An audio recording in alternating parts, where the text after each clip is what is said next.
இப்போ பார்த்தீங்கன்னா ஒரு கிராஸ் கட்டிங் ப்ளவுஸ் ஒன்று கட் பண்ணி கப் டாட்லாம் பிடிச்சி நம்ம வந்து பட்டி வந்து ஜாயின் பண்ணிட்டோம். அடுத்து வந்து பார்த்தீங்கன்னா நம்ம வந்து ஷோல்டர் வந்து ஜாயின் பண்ணணும். இப்போ ஷோல்டர் ஜாயின் பண்ணுறதுக்கு முன்னே கிராஸ் கட்டிங் மட்டும் ஒரு முறை வந்து பார்த்தீங்கன்னா அளவு ப்ளவுஸில் வச்சு நம்ம வந்து செக் பண்ணி பார்க்கணும். ஏன்னா நம்ம போடக்கூடிய கிராஸ் வந்து பார்த்தீங்கன்னா கம்மி ஜாஸ்தி வரும். இப்போ வந்து பார்த்தீங்கன்னா இதை நம்ம அப்படியே வந்து பேக் சைடு வந்து திருப்பிக்கலாம்.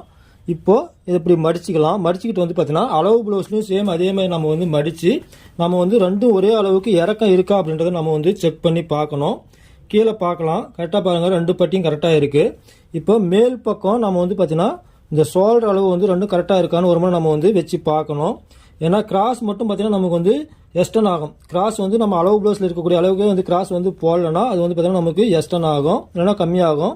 இப்போ பார்த்தீங்கன்னா தெரியும், அளவு ப்ளவுஸோட எனக்கு வந்து பார்த்தீங்கன்னா மேல் பக்கம் 1/4 இன்ச்சு வந்து எக்ஸ்ட்ரா இருக்குது. அதாவது நம்ம வந்து கட் பண்ணும்போது நம்ம வந்து செக் பண்ணி பார்க்க முடியாது, ஆனால் தச்சு பின்னாடி வந்து செக் பண்ணி பார்க்கலாம்.